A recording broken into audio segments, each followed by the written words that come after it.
discuss with Sacerdotus on air. Viewers send your questions or comments. And now here is your host and moderator, Sacerdotus.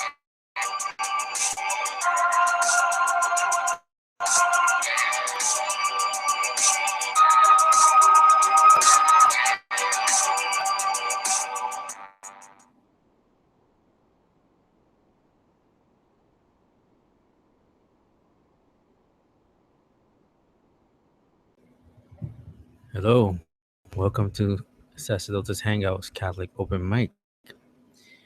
Before we get into the discussion, I'm hoping on Dean, who joined us the last time, will be on. I want to speak a little bit on the terrible tragedy that occurred a week from today in Orlando, Florida, to the attack by the terrorist Omar Mateen, LGBT club, a gay club in Orlando. 49 people were killed.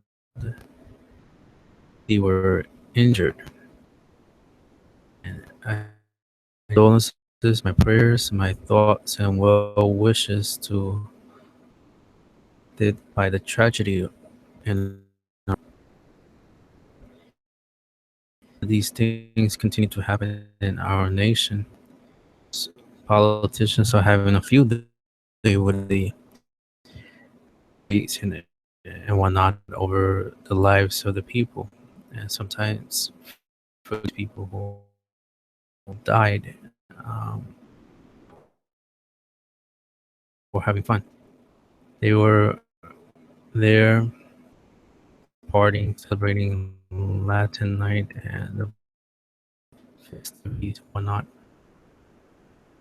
For them to just experience this, it's really sad. You cannot go anywhere in peace anymore. You cannot go anywhere and time without worrying if you're going to make it out alive or not. So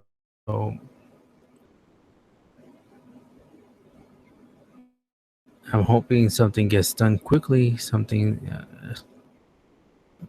regarding how to protect citizens these atrocities. I will have to die until we about this. Unfortunate, it's just scary that are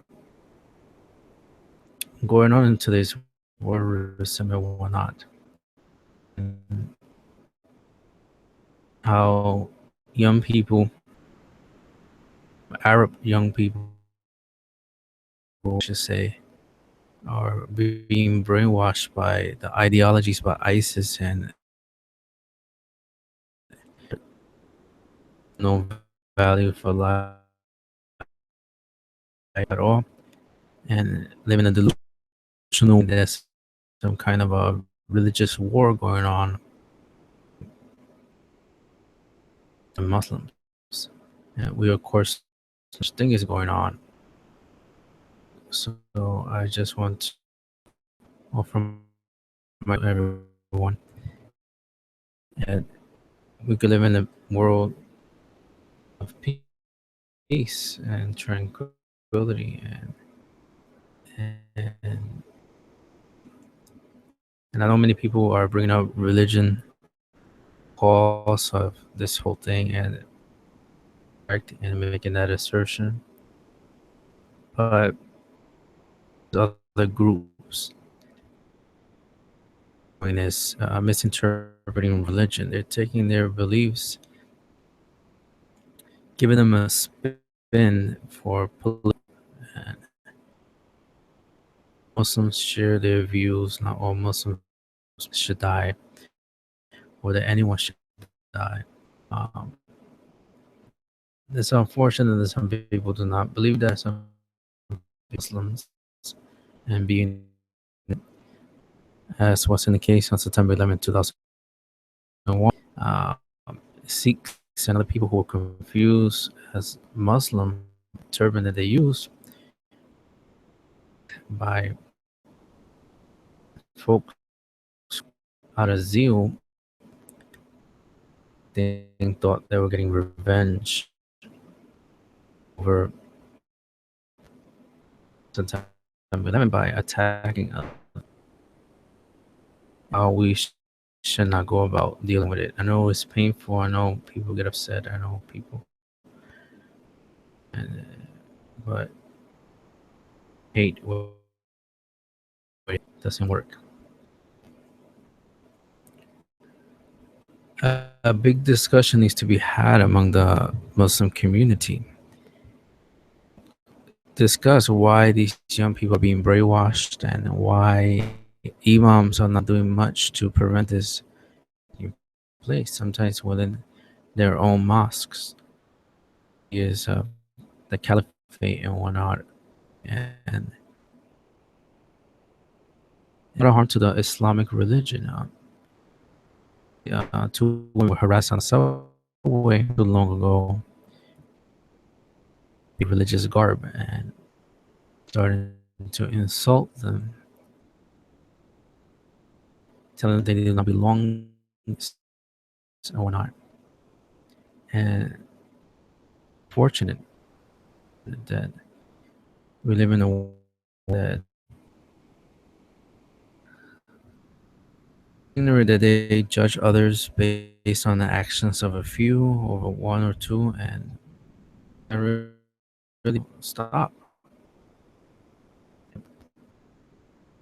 society.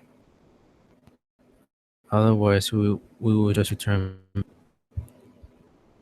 dark ages to a periods of savagery, killed each other for whatever reason.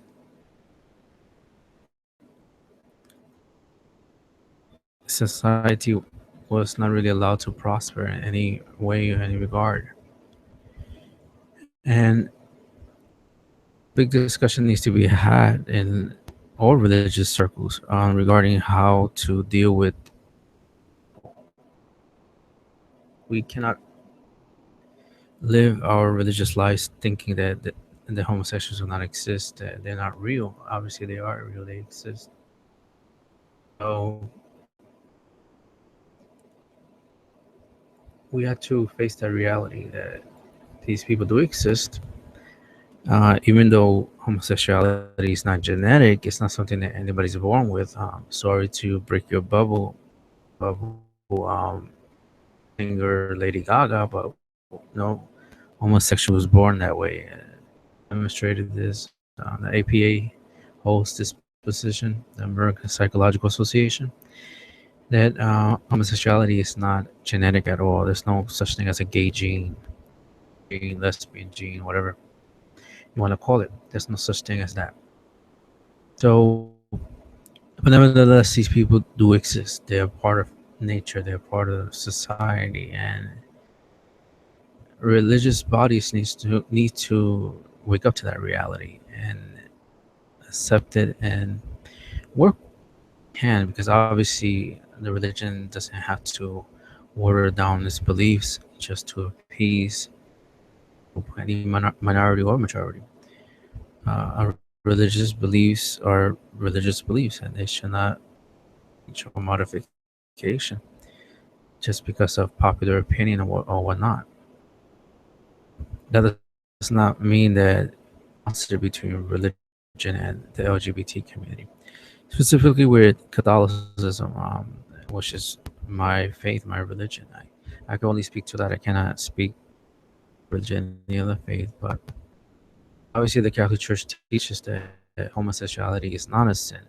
What is a sin is sexual behavior, homosexual acts, and the tendency of the inclination towards homosexuality is not a sin at all. I want to make that clear because there's a lot of confusion regarding that all over the place. People think that church hates homosexuals and considers homosexuality and all of that evil. What we consider evil is the self, the, the inclination, and how it manifests itself in human behavior. That's what we consider intrinsically evil. Cast described it many times. This does not mean that the people who have this tendency are intrinsically evil. No, that's not what it means. All human beings are good, intrinsically good. It is sin, the original sin has damaged the human species, and us to sin, the actual sin, and the actual sin can be either mortal or venial. And the fact that are gay, lesbian, bisexual, transgender, whatnot, they're practicing their inclination, they're living out their inclination, mortal sin. So we have to pray for them, but this does not mean that we have to bash them over the head with religion or hate them. To teach them with example, with love, just like Pope Francis has said. And as Pope Francis said, if a person is following the Lord, who is he to judge? Who is anyone to judge? That by people from the LGBT community. Otherwise, you develop all kinds of homophobic sentiments, which are not healthy and which are deadly. I have run into a couple of people that on and off hate homosexuals with a passion. I get suspicious of them because studies show that those people who have a deep seated hatred towards homosexuals who are homophobic tend to be homosexuals themselves. They're closeted and manifests itself as hatred and other kinds of violent ideas against homosexuality and intolerance. So we must be healthy about all of this. We must the idea, the ideology of the LGBT community. There's nothing wrong with that. Who criticize anything? We have freedom of speech, freedom of expression, but we should never go and bash homosexuals or lesbians or bisexual, transgender by teasing them, making fun of them, calling them fags or faggots or whatnot, like the Westboro Church. That's not Christian at all. We are not supposed to do that. We're supposed to love those who may persecute us, those who may hate us. While not all people who hate Christianity or religion, for them who participate in the so-called private race have displays of religion in a mockery sort of way. They make fun of the cross. They use all kinds of vulgarities and whatnot. And we as Christians should not get upset. We should not and start a war with them. That's not what Christians do. We pray, we forgive. God is to judge. And if these people do not change, if they persist in making a mockery of God and Christ and the church and so forth, then they will have to answer to him at the times. That is not our job to judge. We just need to pray for them and witness to them the best we can about change in their lives. Again, the scripture says, God will not be mocked. I have the final say. But he has the final say, not us. So we can't go and judge others and attack the people. The ideas, the behavior, it's okay to do that. Okay to attack the people verbally, emotionally, psychologically, physically. That's not what being a Christian is about. That's not being a Catholic is about. So again, I want to express my peace and condolences to all those who in the Orlando Pulse Club. I have friends from high school who are gay and frequent that club, and I believe they also worked in that club, bartending and whatnot, and bouncers or security, whatever they call it. I got word that a couple of them were injured, nothing too seriously. Thank God, no one died. Did escape without any problems, and he messaged me crediting a scapular that I gave him. I have given him a bronze scapular years ago or that day, that night, and nothing happened. He saw the gunman scene, and he just ran along with the crowd as Mateen was shooting, and he saw people and he was spared. Not one bullet hit him at all. No injury, nothing at all.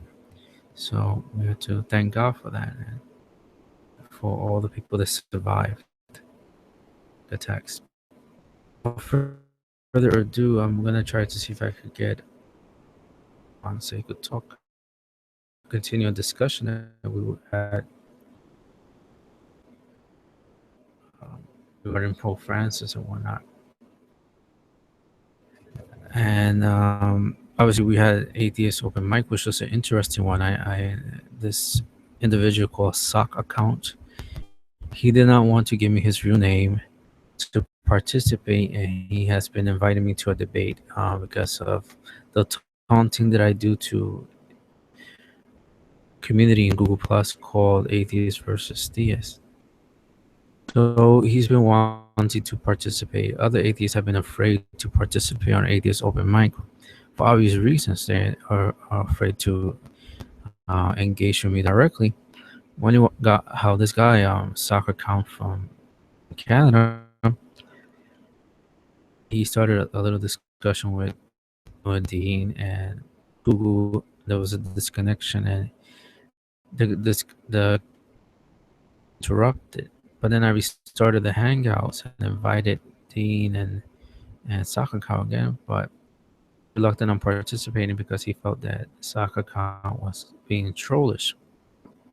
Nevertheless, account to come on, and at first he was being silly, and then he started getting upset when correcting him on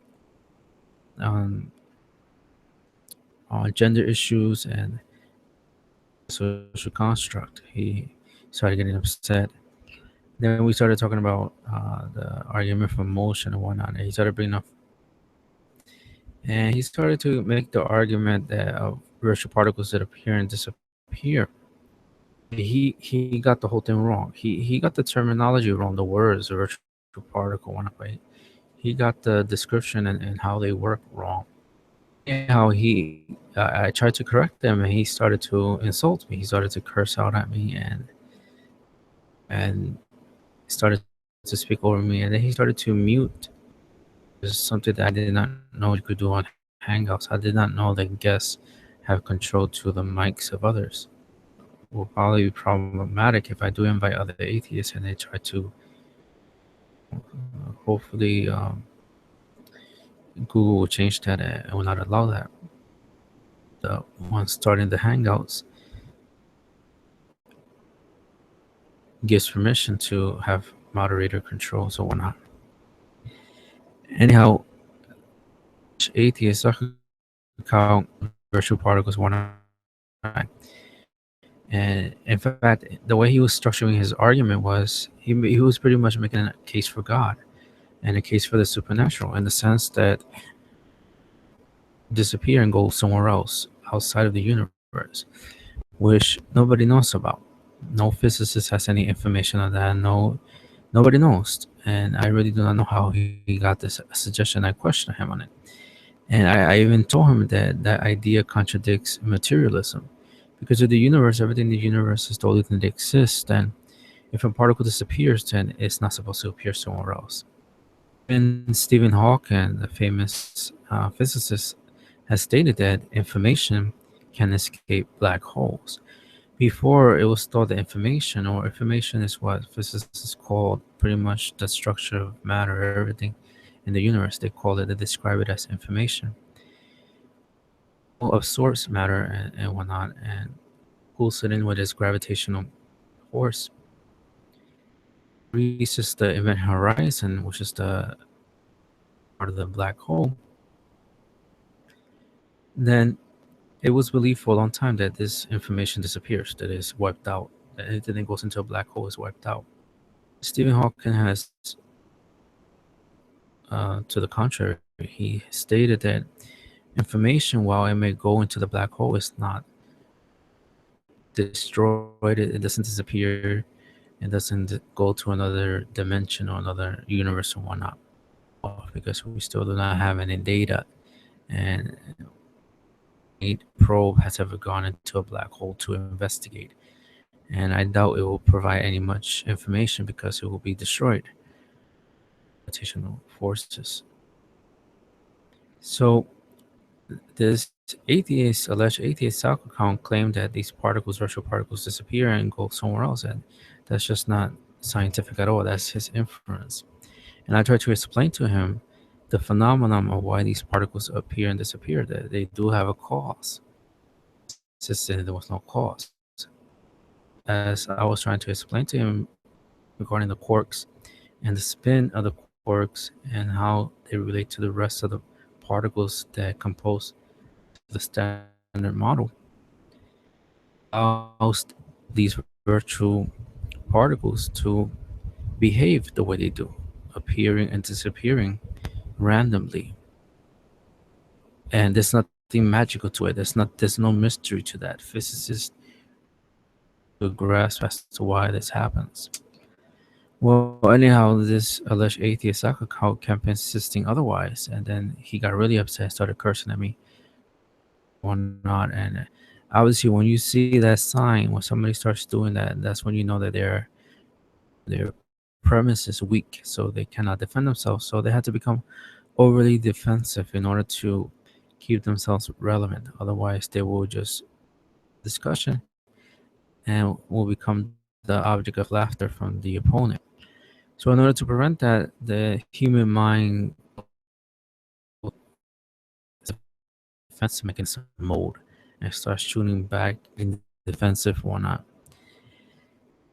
There from that, and it just went downhill from there. He started getting more rowdy, whatnot. He started misidentifying me, calling me by a different name, and that I asked him to prove his claim that these virtual particles are on cause phenomena and whatnot. And he started citing different sources, and one of the sources that he cited, trying to explain to him why he was speaking over me. And I tried to show him, I told him, listen, what you just read is exactly what I was just telling you. And he got even more rowdy, more upset. It got to the point where I had to eject him because he started to become very irrational. And I think the point was already made. I invited him so that he could make a fool of himself. My viewers to see that atheists do not have an argument. An alleged atheist who goes around pretending to be one online. They do not have any arguments. They splice up information that they read here and there, and they grasp with this information. So what ends up happening is the big epic fail like soccer count had last night. I tried to warn him, but he did not want to listen. But hopefully the next atheist open mic will be more control. Anyone who at least uses a foul language or whatnot, I will immediately eject.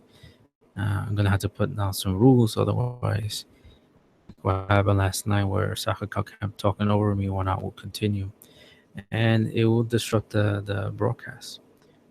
Stay to that. Now, Dean on here, discussion, go from there. So just give me one moment to see if I could reach the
Okay, I'm still waiting for Dean to appear.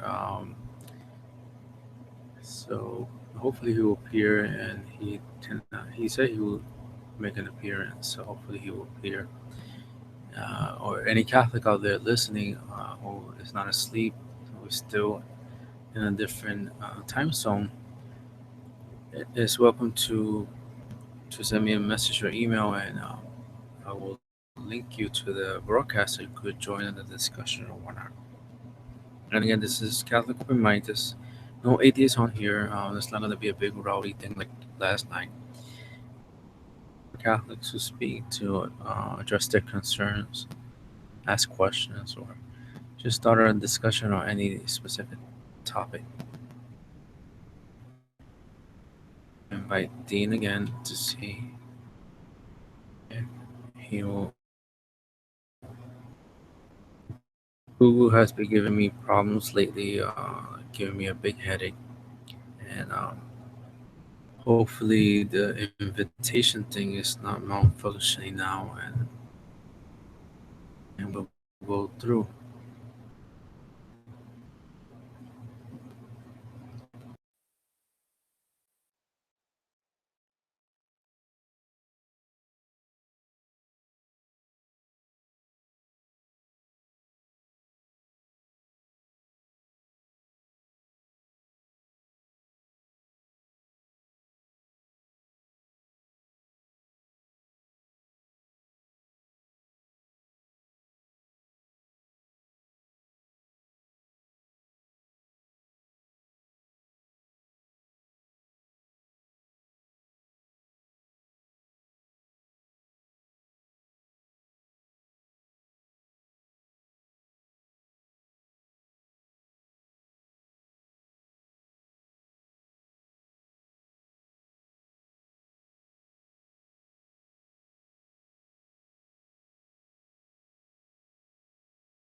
Anyhow, in the meantime, while we wait for Dean, I'm going to speak on a little bit on an article that was published by Fox News,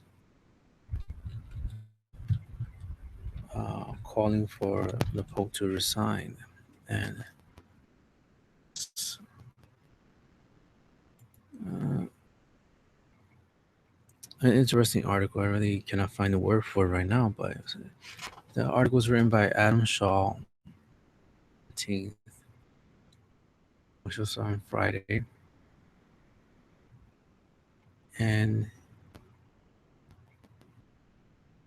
claims that has been, in a sense, dubious. And he describes Pope Francis as an unconventional character who puts himself on both sides of an argument, worded pronouncements. And he mentions the statement that Pope Francis said on the airplane during World Youth Day. Who am I to judge? When he was referring to the gays, which I mentioned in the beginning of this broadcast.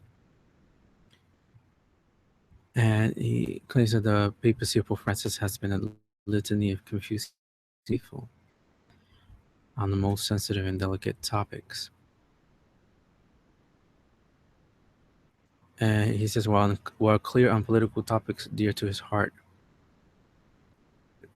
the Pope has been confusing on delicate topics regarding to doctrine or whatnot. But on political topics that the Pope is interested in, he claims that the Pope is clear on them, from climate change and matters of doctrine and whatnot.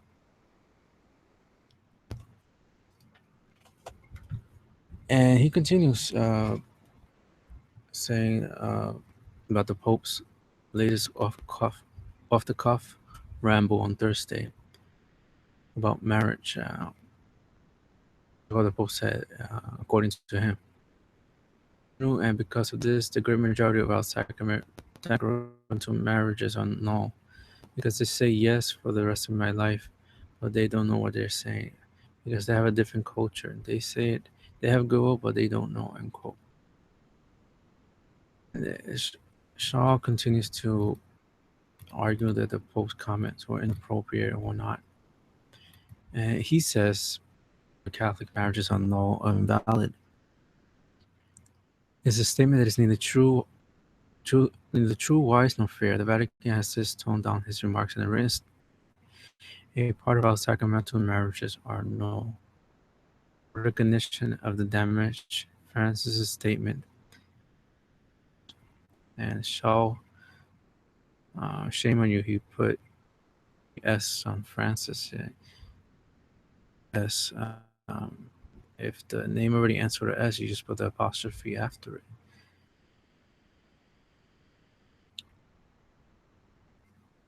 And he says, for a pope of the people, he certainly doesn't give Catholics much credit.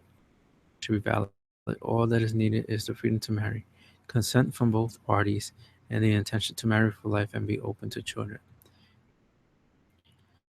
And he continues there, attacking the Pope and whatnot. He says the Pope Francis should resign and Catholics should demand it so the Church recovering from the havoc of his ill advised and arrogant papacy has wrought. And this is Adam Shaw, who's a politics reporter on Fox News. And clearly, Adam Shaw does not know what he is talking about. Now, I agree that Pope Francis has said some things that raise red flags and have concerned many Catholics, but you have to understand his style of speaking. He uses a lot of colloquialism, and being Hispanic, Hispanics, I don't want to generalize, but Hispanics, for the most part, in idioms and metaphors and colloquialisms. The majority of Hispanics, Latinos do not speak formally in Spanish. And you see this all over the place, especially where I'm from in the Bronx, New York City. You see the different communities of Hispanics, Puerto Ricans, Dominicans, Cubans, and whatnot. Name it, they're all over the place in New York City, and each one has their own dialect, their own accent, and whatnot. A lot of metaphors, a lot of idioms and colloquialisms. And sometimes when a Puerto Rican is speaking with a Dominican, sometimes lost in the translation because the Puerto Rican will use certain words or phrases to describe something while the Dominican uses something else. It's the same thing with any combination, Puerto Rican, Ecuadorian, Dominican, Mexican, whatever it is. They have different ways of expressing things. And Pope Francis being from Argentina, now he may be of Italian descent. A lot of Argentinians are from Italian descent.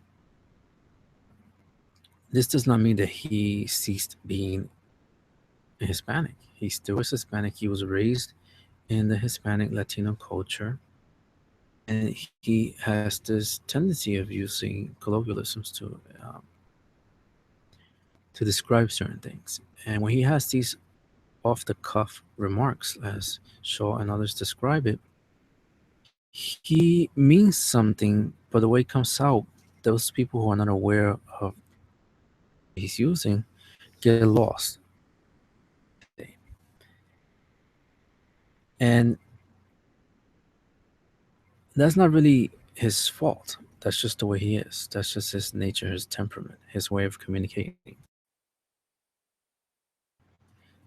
Just like, for example, young people today, they use the phrase "What's up." Who only know standard English, standard American English, standard British English. What's up to them means something that's above them. You're asking what is above.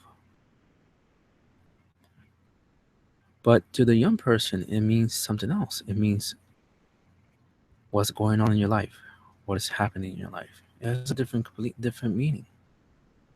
So, and there's many examples. I know New York City and the young people today in 2016, the generation that's coming after me, use expressions like "that's tight," and what they mean, you get lost. You think that they're referring to around something, and that's not what they mean at all. When they say that's tight, they mean that's something that's awesome, that's something that's agreeable to them, and that's just the way they develop language, the way language develops in many places, many cultures, and whatnot. It's not the fault of the young people. We cannot call the young people ignorant or uneducated or literate or not. That's just the way human beings are. Human beings love to create their own variations of words, of slang, in order to communicate, perhaps advance the language. Surprisingly, the Oxford included many of these words collection as official words because they realized that culture and the interaction of cultures, globalization, and the situation of the period in time where the language is transforming. So people like Adam Shaw and others do not understand this. They seem to be linguistic who believe that language is already set in a certain way and everybody should know it in that certain way and whatnot. And I agree to an extent, but not everybody does that. And they have to understand, they have to make the effort to try to really look into what Pope Francis is trying to say. And many times the media takes Pope Francis's words and twists them around. Pope Francis said that uh, is going towards the Lord. Who am I to judge? Sexuality or Pope is paying. He was asked a question regarding priests who may be in the church, and he said that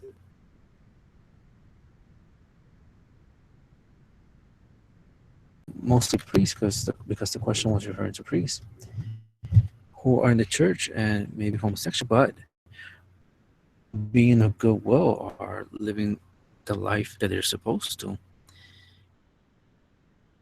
Then who is he to judge? It's correct in that point. That's what he meant. Priest is homosexual and he's not practicing the homosexuality, then he's not committing sin. Remember what I said in the beginning, the tendency is not a sin. To be a homosexual is not a sin. And I will try to get the actual quote from the Catechism of the Catholic Church.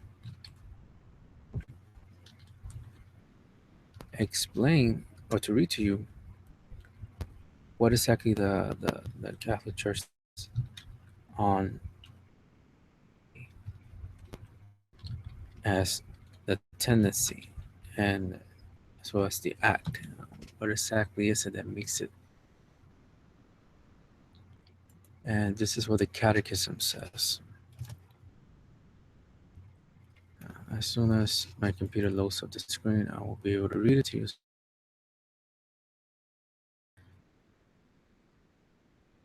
I've been having technical difficulties with this the computer and whatnot. So it will come out when it feels like it, and I could be able to read to you what the Catechism says. See from there and continue the discussion. I'm not sure what Dean is. He probably sleep, I'm assuming. Uh, he had said he was going to join. No response yet. So working on this until hopefully he shows up and we could discuss comments of Adam Shaw and or discuss another topic, maybe perhaps atheist open mic, epic fail of soccer count. What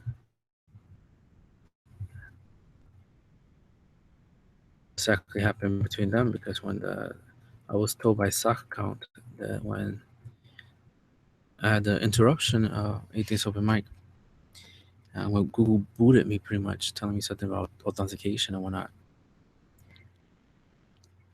They both had a discussion privately, and I guess said because soccer count, as you heard, if any of you listening heard the atheist open mic, he got really he was he showed signs of either schizophrenia or bipolar disorder. He just snapped and frustrated because I was countering his every point, his every idea that he was presenting. I was also clarifying his misconceptions on quantum physics, and he just flipped out. But anyhow, here's what the Catechism says: homosexual persons. It says we're at 2357, 2358, and 23. So I'm going to read to you all three paragraphs. And they say homosexuality refers to relations between men or between women who experience an exclusive or predominant sexual attraction toward persons of the same sex. It has taken a great variety of forms through the centuries and in different cultures. And psychological genesis remains largely unexplained.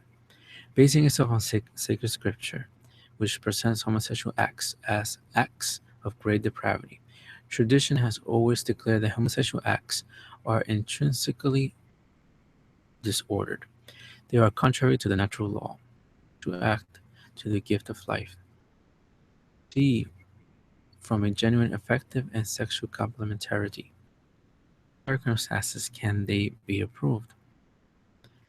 And who have deep-seated homosexual tendencies is not negligible. This inclination, which is objectively disordered, constitutes for the most of them a trial. Accepted with respect, compassion, and sensitivity. Every sign of unjust discrimination in their regard should be avoided. Called to fulfill God's will in their lives, and if they are Christians, to unite to the sacrifice of the Lord's cross, these they may encounter from their condition. Persons are called to chastity by the virtues of self mastery that teach them inner freedom by the support of this interested friendship. By prayer and sacramental grace, they can and should gradually approach Christian perfection. Catechism of the Catholic Church 2357, 2358, and 2359. So, what Pope Francis was saying about a person who's seeking the Lord, he was referring to these people who approach Christian perfection, as the last sentence says. Acknowledge that they are homosexual, they acknowledge they have the tendency, but to reach Christian perfection. And if these people are trying that, who are we to judge them? Alone. I mean, would you like somebody to be nagging on you when you're trying to be the best you can? It just frustrates even more, and it may scare people away from the faith. This is why Pope Francis says if somebody has goodwill and is seeking God and it's homosexual, or am I to judge? The person who's openly defying God and going to these pride festivities and engaging in these pornographic displays and vulgarities and mockery of religion and God, then obviously there's a problem there. The person is obviously trying to slap God in the face with their mockery or whatnot. It's like satanic things in a sense. What I mean by satanic, I mean like Or the angel Lucifer, who said, "I will not serve God." It's ironically, it's called pride. Lucifer had pride. He said, I will not serve." He was upset. He did not want his role as being pretty much almost a servant of human beings, and he protested against God. So those people, those homosexuals, gay people who this, they are more in problems than the ones that acknowledge that they're homosexual but do not fall into the acts of the lifestyle and whatnot. So Pope Francis was trying to make that point, and unfortunately, he's misinterpreted. And he has made, I can't go into them right now, but he doesn't get the credit that he deserves. He, a pope that speaks to the level of the people. This is why a lot of people call themselves liberal or progressive tend to relate to him more, to understand him more, because in such a simplistic way that these people who more simple or whatnot without rules understand him better. At least that's the way I see it. Some of you listening to me may disagree, and that's okay. I mean, that's fine. Pope Francis is not looking to destroy the church. He's not looking to destroy the teachings of the church or rewrite them. No pope can. And we also have to remember that Holy Spirit. He promised the Holy Spirit will guide the church in truth. And he also promised Peter that he's going to give them the keys. I'm going to give you the keys of heaven and earth. Promise that the gates of hell will not prevail against. So those Catholics out there who are panicking, claiming that Pope Francis is a heretic, that he's trying to destroy the church, just like this reporter Adam Shaw from Fox. I'm not sure if he's a Catholic, but if he is a Catholic and he's paranoid asking for the Pope to resign, wrong faith. He obviously does not trust in the words of Christ and the gospel. Peter on this rock I will build my church, and the gates of hell will not prevail. Will not prevail. And I'm going to send you a helper. This helper is going to remind you of everything I told you. It's going to guide you in truth. He's going to guide you in truth. It's referring to the Holy Spirit.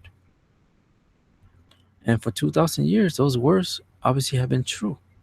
The Catholic Church has survived every kind of crazy thing out there, every kind of crazy thing human beings.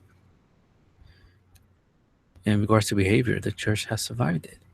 From popes having sex, popes having children, popes uh, into certain positions of power, from popes who power and an anti-pope took over, from heretical, from schisms with the East and the Western Church, from Reformation, and the division of all these different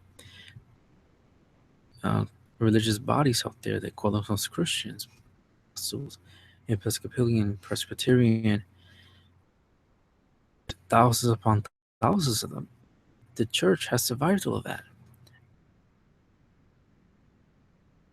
Questioning religion, because when they saw that the Protestants weaken the church by dividing it into all these different sects, individuals said, okay, well, religion is not that great, so we could question it. And the so-called Age of Reason came. People like Thomas Paine and so forth were questioning religion, were questioning Christian faith in general. And which is where the modern atheism movement comes from. And more recently, the scandals with priests, some priests abusing, the majority of them being gay, openly gay priests. J report.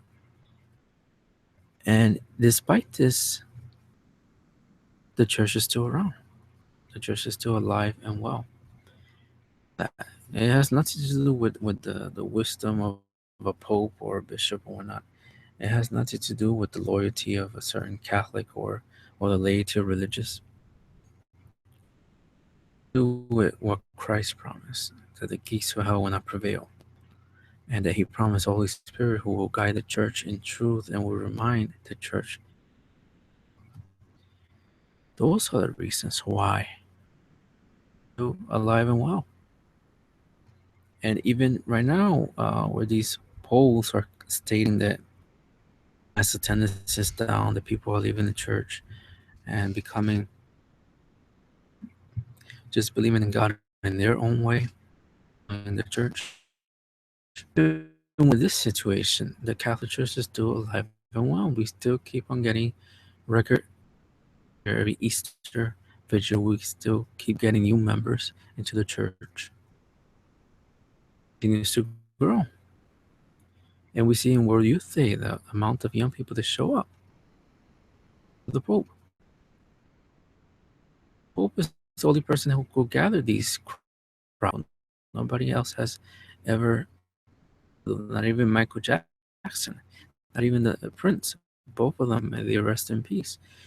Other crowds that, whether it was St. John Paul II, Emeritus the Sixth Benedict the XVI, or the current Pope, Pope Francis, able to of young people as pontiffs. And again, that has nothing to do because of these posts. It's because the Holy Spirit is moving in the lives of these young people and bringing them to these World Youth Day events and whatnot. So the Catholic Church is not going anywhere. It's not going to die. It's not going to disappear to the end of time. And we're seeing that. Nothing can kill the church. Nothing can destroy the church. Even with the church closings, we see a lot of parish closing around all over the place. And quickly, atheists jump to the conclusion that religion is dying. And the truth of the matter is that these buildings are no longer necessary. The church is restructuring, just like businesses do. A company is not doing well in a certain area, they restructure. They close the store and they open up somewhere else where there's a market. So when the settlers came to this country, the United States, parishes, and obviously with the problem with language differences and whatnot, they created their own what's called ethnic parishes that mm, ethnicities when they had a priest that spoke a certain language or whatnot. Eventually, aged, they had children, they died. The children stayed there. They eventually the children moved away, and area and these ethnic parishes were no longer necessary. These parish buildings were no longer necessary. So, what's the point of keeping a building open that only has 10 people in it? The neighborhood changed. What's the point? So, of course, the church has to close these parishes down. Sometimes they just close it and they keep the building or they use it for something else, or they sell it or give it away to a developer to develop low income housing for people, for poor people. Good is coming out of it. Catholic Church is dying, and the Catholic Church is going to disappear. That's not church. Whatever scandal is happening now or will happen, because rest assured, something's going to happen. There's going to be a scandal somewhere in the church because of fallen human nature. Human nature is fallen. Sin. Have poor judgment. Unfortunately, we will not stop hearing of non ex layperson, ex deacons wrong this their vocation of their state in life. It's gonna happen. I mean, I wish I could tell you otherwise. I wish I could tell you that after 2017, we're not gonna have any Catholic Church. I wish I could tell you that. Any religion, any group could try to tell you that it's gonna happen because of fallen human nature, concupiscence, the drive to do evil, to do bad things, is still with all of us. And Of course, when you add temptation into that, oh, so to speak. Regarding Dean, I've been sending invites, but he has not uh, joined, so I'm assuming he probably is asleep or not. A little bit longer, and if Dean shows up, fine. If not, it's okay. He could participate in the next Catholic open mic. Regarding this article, enough is enough. Pope Francis should resign.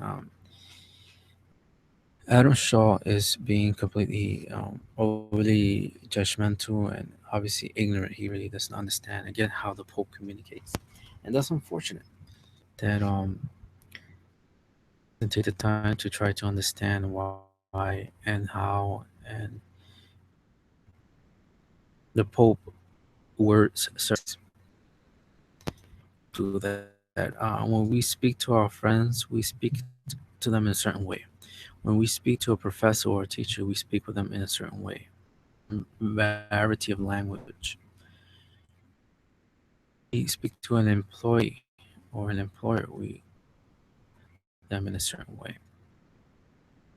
Who studies on this? If you study the psychology, you learn about this, about how human beings pretty much become a different person, so to speak, they're speaking to or communicating with.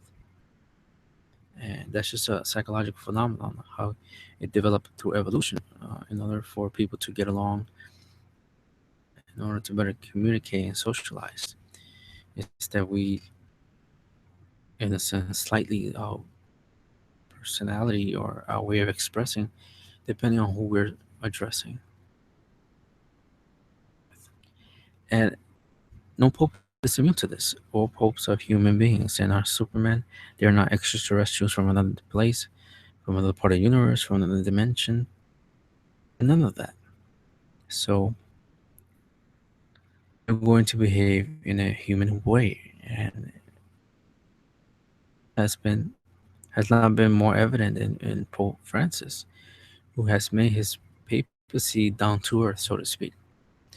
Not to criticize Pope Benedict. I love them both. They were great men, holy men. I hope I live to see Pope Benedict become saint.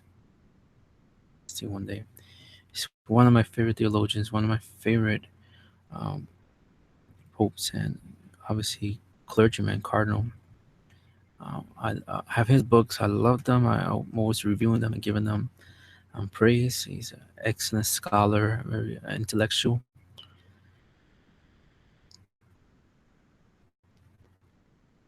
Had a different style. He liked the more traditional type vestments and whatnot. This in a formal way, and I guess that has to do with his German upbringing. Again, I don't want to stereotype, but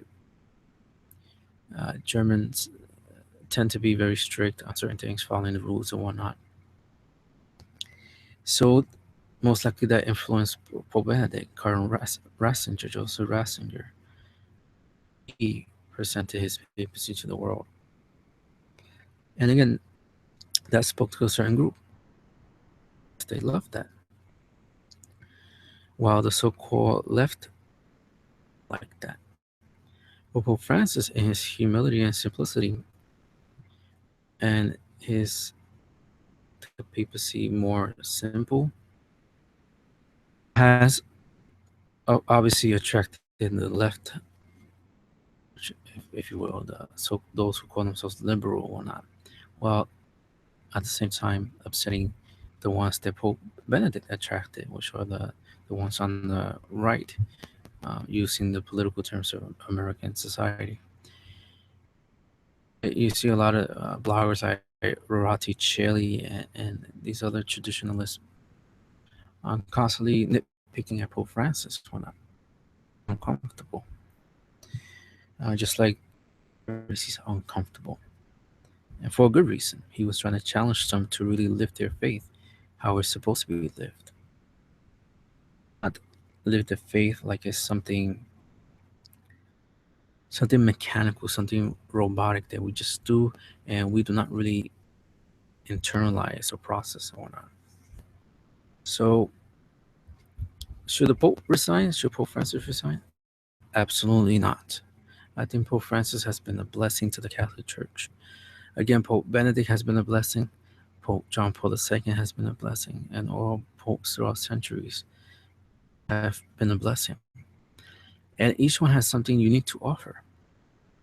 Pope John Paul II was Pope during all these rumors of wars and communism spreading all over the place like a cancer. And he was the Pope of hope. He gave people hope. He gave people uh, continuing going on and not become not to let the world weigh down on them and the conflicts of the world. He gave the world, and I believe this is why a lot of young people liked him so much because he understood them. He worked with youth as a young priest. He was a youth leader, a youth group leader. So he understood the young people. Pope Benedict, he was an intellectual. Second was intellectual too, but he was more of a philosopher. Pope Benedict was more of a theologian, intellectual theologian who presented himself. So he focused more on faith, clarifying the faith. The encyclicals that he wrote, the books that he wrote, homilies and so forth, were geared towards concretely and rationally. And he went after atheism a lot because he felt that the faith was being watered down. So he wanted to clarify the faith, make it strong, so that to counter the alleged growth of atheism in the world. And of course, reminding us of our Catholic heritage, he reminded us of the different vestments that were used back in the days. He reminded us of our culture, the Latin as our rite, as our language. He reminded us of the old rite, the Vetus Ordo, the Tridentine rite. He reminded us of that by making it official in a sense, even though it's still the extraordinary rite. It's now more open. Parishes can now celebrate it without fearing any repercussions from local bishop or not. They are encouraged to have the Tridentine Old Mass to remind Catholics of, even though the Tridentine Mass is not really an old Mass, even though they call it the Old Mass, it's not really old. It comes from the 15th, 16th century response to the Reformation and the Council of Trent. Because before that, there were different rites, see, different dioceses, different parishes had different celebrating the Mass, Byzantine, whatnot. There was no real formality. So the Trinity thing, Council of Trent, in order to centralize the liturgy to make it more structured, whatnot, the Protestants that were spreading around. So this Mass is not technically traditional, even though people like to call it traditional. We have to be honest about that. Um, a little bit over 500, 600 years old. It's not that old at all. The new Mass, so-called new Mass, Novus Ordo, is actually more closely related to the first second century Mass, which was more simple one. And that was the intention of Vatican II, was to restore the original Mass and its simplistic form from the first and second century. New Mass, a lot of so-called traditionalists, um, sedevacantes, who believe that there's no Pope, Pope Francis and Benedict and all of them, from Pope or the Second Vatican Council. They believe those popes are the only real popes, and those that follow the Vatican Council are fake popes or not, or imposters. These people do not understand the history of the liturgy. They don't understand the history of the church. If they did, they would not be complaining and separating from the church, complaining and whining over Vatican II. Was trying to restore the Mass how it was in the first and second century. simple like it was in the first and second century, and also so that people today can understand it, the vernacular, by having it in the vernacular more that people can understand it. Pope Francis. Now we get to Pope Francis. Pope Francis is love, if you will, the Pope of charity. Remind everybody about poverty, about suffering, about global warming, about the earth. He's doing this because he's trying to restore the atmosphere of love. He's trying to create that culture of love, as Pope John Paul II has called it. That culture of love, that civilization of love. He, Pope Francis is trying to cultivate it and make it into fruition, and make it into a reality by going around and meeting the less of the less, the poorest of the poor, and reminding them that they value, they have intrinsic value. It's important.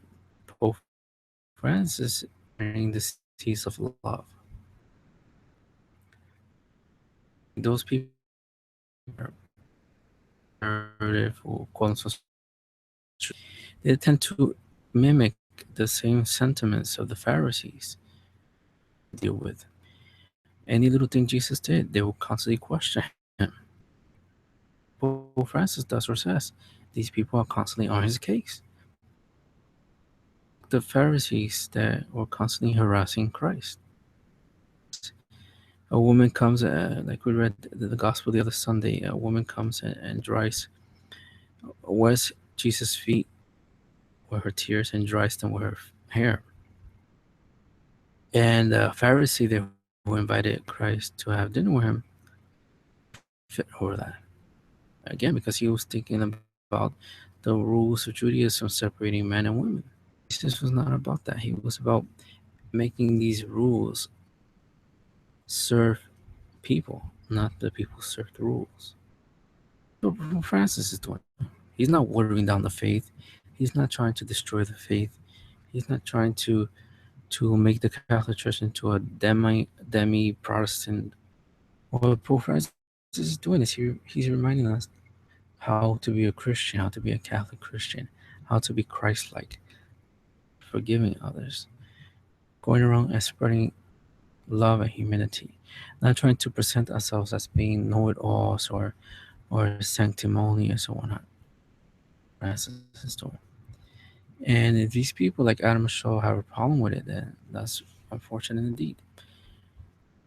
They are getting the letter of the law, but they're not getting the spirit of the law. Problem that we see a lot, even among the clergy, and all kinds of people like that. I think I mentioned before, living and studying in Canada, in Toronto, there was a priest, a Franciscan priest. As soon as I left for Easter break home back to the Bronx, I went on the train dressed with jeans, a t-shirt, and a Yankee cap. I got off Penn Station. I was on the West Side Highway in a cab, and he called me on my cell phone, asked me if the trip was okay, if there were any problems crossing the border with the customs and whatnot. He didn't ask me anything at all, or how am I whatnot, or did I get to see my family, nothing like that. He saw the Yankee hat that I had on and the jeans, saying that I did not look like a priest, as if I'm supposed to look like a priest at this point. I mean, it's just ridiculous. And I just let it slide because I did not want to get into an argument with him. But obviously, this is a guy that he grew up in a different era and he was brainwashed in that area. And he thinks more like a clericalist. And that's unfortunate indeed. I don't know where he's at now. I pray for him every day. Hopefully, he softens his approach and understands that the priesthood is not something that they need to gloat about. At ordination, I'm not supposed to go around with my cassock or chasuble and say, I'm a priest. Everybody bow down before me. Being a priest is about. It's not a career. It's not a position that we have to gloat about, a position of power. It's supposed to be a position of love, of servitude, a position that serves others, not only Catholics, but everybody. Duke and Autumn going out into the deep, spreading the seeds of the gospel via example and word. From experience, when we present the gospel via an example, it attracts people more to the faith as opposed to going around and speaking and arguing with them. One like what happened the other day, last night with Soccer Con, the atheist troll that wanted to participate on atheist open mic. If we're just going to go around shouting at each other, that's not preaching the gospel. That's not spreading the gospel of love. We have to be and humble. That's why with Soccer Count, I was very humble and very quiet. I I could have kicked him out a long time ago, but I let him talk. I let him vent.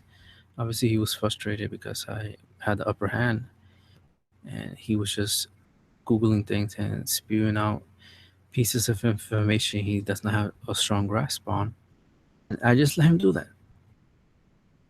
Got mad with him. I could have shouted at him back. I could have just kicked him off right there. Have his say, because that's how you evangelize for people. And there's different reasons why he probably acted that way. He probably got annoyed with me. He probably was frustrated that I was answering his questions directly. He didn't want me to sound quote unquote smart. He wanted me to sound foolish.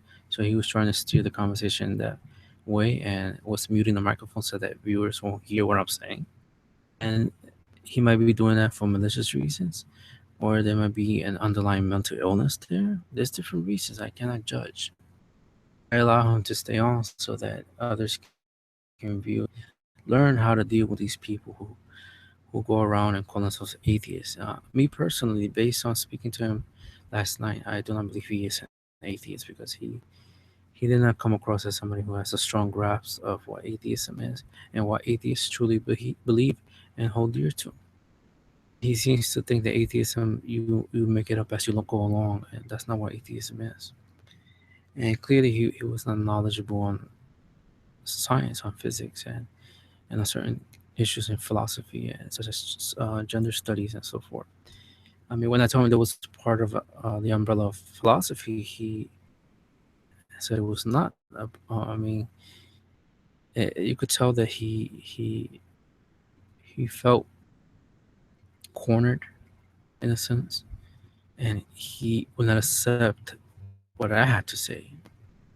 Close in his own beliefs and his own inferences, and that's very dangerous because that's when you become an extremist. Close in on yourself with ideologies and opinions and inferences. That's when you completely lose it and you become like somebody like Omar Mateen, and you start getting aggressive. Those who watched the broadcast last night, very aggressive, and it's because of that psychological closing oneself in on ideologies and opinions and whatnot. So again, I do not think should resign. I support him. I love his actions, and and again, he's the Pope that's needed for this time. Pope Benedict was needed for a different time where so-called atheism was on the rise. Now it's obviously on the decline, as we saw with the failure of the so-called recent rally. Pope Francis now is here for the love. We live in a world that trusts each other. We see now Americans fighting with each other, politicians pushing to ban all Muslims from entering the United States. We see all of these divisions. We see people like McKenson, the black going around and causing trouble, division between blacks and whites, causing tension between the police and minorities. We see all these people who call themselves leaders and who claim to stand for the people, causing more problems and actually adding to the problems that are already there by race baiting, religion baiting, and whatnot. And Pope Francis is needed for this time period. He's reminding the world of what's really important: the human person, who you are. You remain in the image and likeness of God, and you deserve to be loved and taken care of. And you have to return that love and that care to others you encounter every day. And then we cannot judge people. We have to understand where everyone is in their point in life and work with them where they're at and help them move on and advance from that point where they're at to their salvation. So again, God bless Pope Francis. We continue to pray for him. Again, back to the Orlando shootings, and also the young boy who lost his life with the alligator attack. Little boy, his name Lynn Graves, I think it was, and the other singer who was shot, of course, but namely the terrorist attack because of one. Again, I just want to remind everybody I want to give my condolences, my prayers, and eternal rest grant to them, O Lord, and let perpetual light shine upon them. May the victims of the Orlando nightclub Pulse, the young boy who was attacked by an alligator, the young singer who was killed and shot, and all the other people who are victims of violence, through the mercy of Christ.